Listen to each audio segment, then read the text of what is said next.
What's up guys, and welcome to a special video all about this year's 2019 Game of Thrones. Wait, no, not the 2019 Game of Thrones Awards, the 2019 Emmy Nominations. 32 nominations for Game of Thrones this year. That's really something, especially when you consider the fact that most people did not like this season of Game of Thrones. It's as if there's some sort of voting conspiracy going on. Enough of that though, this episode's all about diving deep into this year's Emmy nominations, giving you my predictions, thoughts and opinions on each of the major fiction categories. Why just the fiction categories? Simple, there's a lot of categories, I'd be here all day, it'd get really boring if I didn't just narrow it onto the most important and significant ones. Not that the other ones aren't important or significant. First up, we're going all cartoonish for the most outstanding animated program. Nominated are Big Mouth, Bob's Burgers, BoJack Horseman, Come Along With Me, and The Simpsons. Wow! Not only do people still watch The Simpsons, it's still getting nominated for Emmy Awards. Yeah. Again, it's almost as if there's some sort of conspiracy going on behind the scenes. But fine, I get it. People do like The Simpsons still, even though I don't. The only show in this category that I've actually seen is BoJack Horseman. It keeps getting better and better with each season, so I'm glad that's got a nomination here. But I don't know enough about all the other shows. I haven't seen any of the other shows to actually give a fair prediction on this one. I haven't even heard of Come Along With Me. Next, we have Supporting Actor in a Limited Series or Movie. Nominations are Asante Black for When They See Us, Paul Dano in Escape in Dannemora, John Leguizamo in When They See Us, Stellan Skarsgård in Chernobyl, Ben Whishaw in A Very English Scandal, and Michael K. Williams in When They See Us. I'm familiar with some of the actors in this category. It's going to be a pretty tough one, but my vote's on Chernobyl because that was brilliant, and Stellan Skarsgård in particular was really good in this season. So that's who I'm picking, but I can't rule out anyone in When They See Us because that's a pretty good show too. Sadly, I haven't even heard of Escape from Dannemora, or rather Escape in Dannemora. Now it's Supporting Actress in a Limited Series or Movie. We have Patricia Arquette in The Act, Marsha Stephanie Blake in When They See Us, Patricia Clarkson in Sharp Objects, Vera Farmiga in When They See Us, Margaret Qualley in Fosse Verdon, and Emily Watson in Chernobyl. Simply put, Patricia Clarkson's got my pick. I really liked Sharp Objects and her role was really well done. She has a really good way of just playing roles where you kind of just want to slap some sense into that character.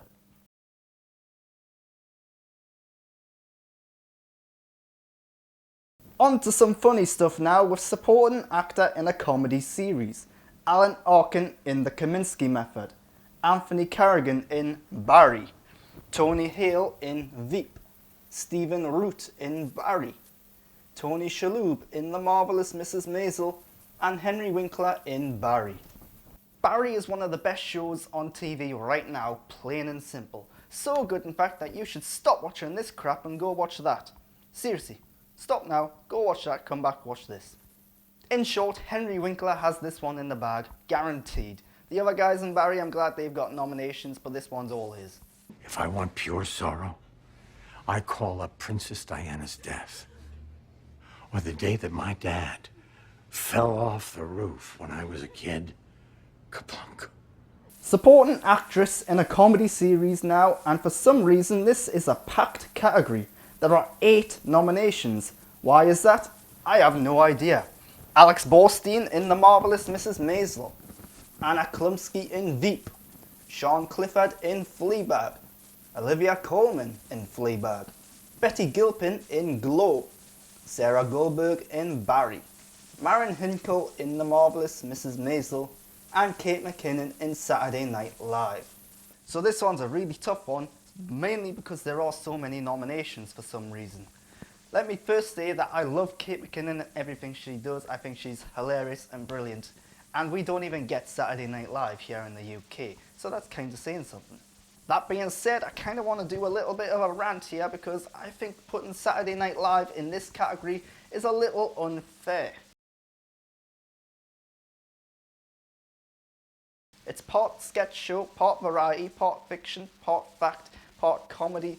There's so many different things crammed into one thing, and it's a very, very different show compared to the other fictional comedy shows in this category. Because of that, because Kate McKinnon plays so many different characters and different roles in this one show, this kind of gives her an edge and an advantage. And I'm not saying that she doesn't deserve the recognition for it, of course she does. But I think to put her alongside these actresses in this category is a little unfair. Anyway, rant aside, Olivia Colman's getting my pick. She's coming off a big win at the Oscars. She's getting a lot more attention in the States these days. She's a big, well-known face now all over the world, whereas before it was just in the UK primarily. So she's getting my pick here, and as we all know, these awards, it's very much about who you are, what you've done in the past rather than what you're doing now. That's not to say Olivia Colman doesn't deserve this nomination or award. She was great in Fleabag. But let's face it, she's going to win this simply because she is an Oscar-winning actress and because of all the recognition that she's gotten in the past. Also, where the hell is Linda Cardellini for Dead to Me? She was brilliant in that show. The show wouldn't even work without her great performance. Christina Applegate's got nominated in lead actress role, so why hasn't she been nominated here? When you've got a category filled with 8 nominations, there's kind of no excuses for big omissions like this, in my opinion. So yeah, I'm a little annoyed that she hasn't got any recognition here. Now for supporting actor in a drama series. Alfie Allen in Game of Thrones. Jonathan Banks in Better Call Saul. Nikolai Coster-Waldau in Game of Thrones. Peter Dinklage in Game of Thrones. Giancarlo Esposito in Better Call Saul. Michael Kelly in House of Cards. And Chris Sullivan in This Is Us. I feel like Game of Thrones has a bit of an advantage in this category. Peter Dinklage has been nominated in this category for 8 seasons of Game of Thrones. That's every single season the show has been on the air. That's incredible, and I think he set some sort of record with this. Anyway, final season of Game of Thrones, he's been brilliant throughout. This is his final chance to be nominated for that role. He's going to get this one. Pretty certain. Meanwhile, supporting actress in a drama series looks like this. Gwendolyn Christie in Game of Thrones. Julia Garner in Ozark. Lena Headey or Lena Headey in Game of Thrones. Fiona Shaw in Killing Eve. Sophie Turner in Game of Thrones. And Maisie Williams in Game of Thrones. I'm so glad that Gwendolyn Christie and Sophie Turner have gotten some sort of recognition for their work in Game of Thrones here. It's also nice to see Julia Garner popping up here for Ozark because she's really good in that. In a perfect world, I think I'd like Julia to win this, simply because she is the outsider, she is the underdog in this category. But I think Lena Headey's going to get it for standing on a balcony for half an hour and talking about elephants. An elephant? No elephants, Your Grace.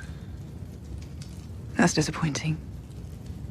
I was told the Golden Company had elephants. They are excellent beasts, Your Grace, but not well suited to long sea voyages. I wanted those elephants. There are, however, some big snubs in this category. There's no Maggie Siff from Billions, a brilliant show that hasn't gotten anywhere near as much recognition as it should have in its 4 seasons so far.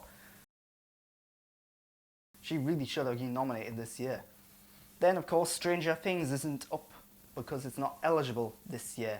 Millie Bobby Brown would have been a shoo-in to get nominated in this category, but she'll have to wait till next year. And then there's nothing for anyone on The Good Fight, which, you know, is again a big show that simply isn't getting the attention it deserves. Moving on from all these supporting stars, it's time for the lead actress in a limited series or TV movie. We have Amy Adams for Sharp Objects, Patricia Arquette for Escape at Dannemora, Joy King in The Act, Niecy Nash in When They See Us, Michelle Williams in Fosse Verdon, and a name I can't pronounce but I'll give it a go, Onjuan Ellis in When They See Us. Sorry if that is really bad pronunciation. So, I really liked Sharp Objects. Amy Adams was brilliant in that. She would be my pick. Sadly, I haven't seen enough of the shows in this category to really say for certain, so I can't make a really good prediction here. Now for the best leading actor in a limited series or movie. We have Mahershala Ali for True Detective, Benicio del Toro in Escape at Dannemora, Hugh Grant in A Very English Scandal, Jared Harris in Chernobyl, Jarrell Jerome in When They See Us, and Sam Rockwell in Fosse Verdon. My money is on Jared Harris. He was great in Chernobyl. However, don't rule out Mahershala Ali. Critics and voters love that guy, and he was really good in True Detective. It's interesting though how True Detective hasn't been nominated in any other category except this one, especially when this last season of True Detective was really well liked for the most part. Also, nothing for the Deadwood movie. That's a bit disappointing. Moving away from those serious actors, now it's time for the comedy actresses in a lead role. We have Christina Applegate in Dead to Me, Rachel Brosnahan in The Marvelous Mrs. Maisel, Julia Louis-Dreyfus in Veep, Natasha Lyonne in Russian Doll, Catherine O'Hara in Schitt's Creek, and Phoebe Waller-Bridge in Fleabag. So I loved Season 2 of Fleabag, and I think Phoebe Waller-Bridge is brilliant. However, I think she's going to get more attention for writing and directing that show instead of acting in it. Not that she doesn't deserve it, but I just think that's how this is going to go. So, with this being the final season of Veep, and with her coming off some serious health issues recently, Julia Louis-Dreyfus, who is usually very well liked and loved amongst critics and fans and all sorts of people in the industry alike, she's got this one in the bag, I think. All the momentum is leading towards her winning this category. Now for men in lead actor in a comedy series. We have Anthony Anderson for Blackish, Don Cheadle for Black Monday, Ted Danson for The Good Place, Michael Douglas for The Kaminsky Method, Bill Hader for Barry, and Eugene Levy for Schitt's Creek. Ted Danson has set a record here because this is his 13th nomination in the lead actor in a comedy series category. That's damn impressive, but of course very well deserved because he's one of the best comedic actors of all time. Yeah, he's brilliant. That being said, I think there's an argument that he's not the lead actor in The Good Place. My pick has to be for Bill Hader in Barry though. It's not just a comedy show, there's action, there's drama, there's crime. He really gets to show us a bunch of different emotions and ranges. He's not just in there trying to make people laugh, so I think he's got a bit of an edge here, and also the fact that the show is just phenomenal really gives him an advantage here. So Bill Hader's got this. On the female front for lead actress in a drama, we have Emilia Clarke in Game of Thrones, Jodie Comer in Killing Eve, Viola Davis in How to Get Away with Murder, Laura Linney in Ozark, Mandy Moore in This Is Us, Sandra Oh in Killing Eve, and Robin Wright in House of Cards. I'm a little surprised to see Robin Wright in this nomination here. Yeah, her acting's great, but House of Cards last season was pretty terrible.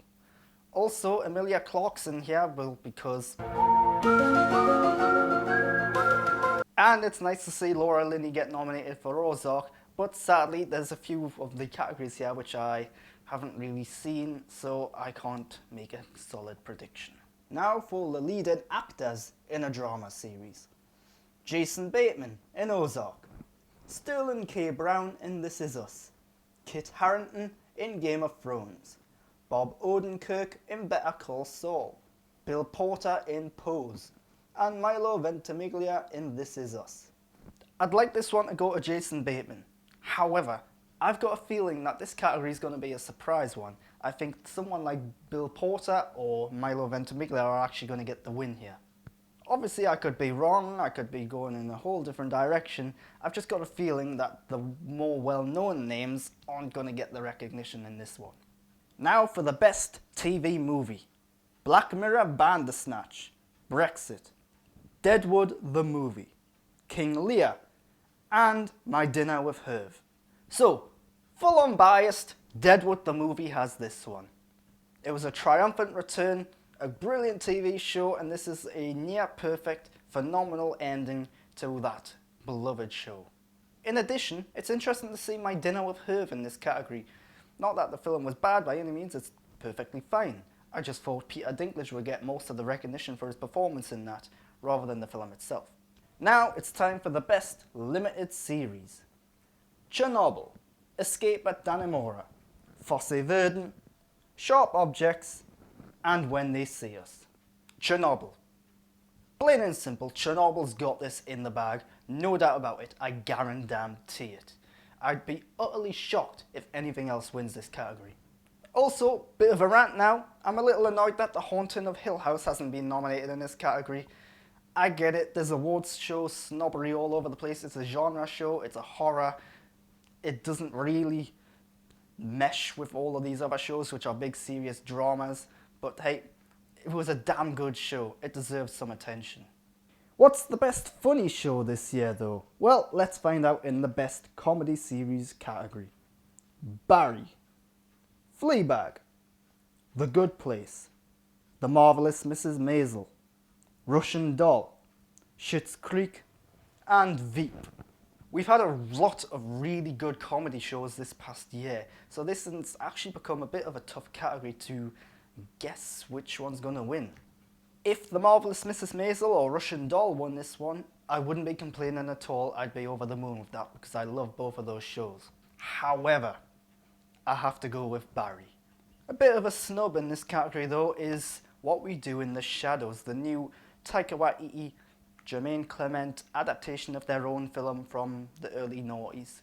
It's a really good, really funny TV show, but again, award show snobbery, it's a horror, it's genre focused, the comedy won't be for everyone, it's a bit silly in places at times, and of course there are similarities to shows like The Office, so I get why it might not have been nominated, but it was still a damn good, well-made, funny show. Now for the big one, Best Drama Series. Better Call Saul, Bodyguard, Game of Thrones, Killing Eve, Ozark, Pose, Succession, and This Is Us. With shows like The Handmaid's Tale, Stranger Things, and Westworld not being in this category this year, it opened things up for other shows to get a chance. So we've got shows like Ozark coming in there, getting a good, well-deserved nomination because that's a damn good show. There's also shows like Bodyguard coming in there, getting some recognition as well. It's nice to see a British show coming in and getting a big recognition award nomination in a big American award show. Sadly, Netflix seems to be taking all the credit for this because they're being classed as the makers of the show when actually it was the BBC. So yeah, a little iffy on that one. Game of Thrones though. Yeah, in terms of story and character, the final season fell short quite significantly. However, on a production front, this season done things no TV show has ever been capable of or ever even thought of doing ever. It's damn impressive, some of the stuff they pulled off this season in terms of production on the scale and scope that they've got.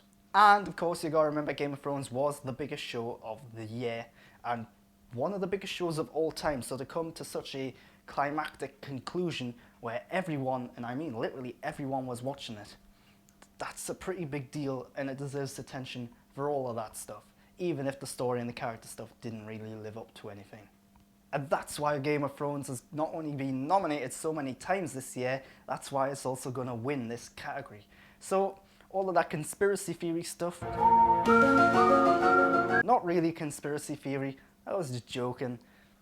Game of Thrones, really good show throughout its run, but the last season was disappointing. It's just going to be winning this because of so many different things behind the scenes that you don't really pay that much attention to.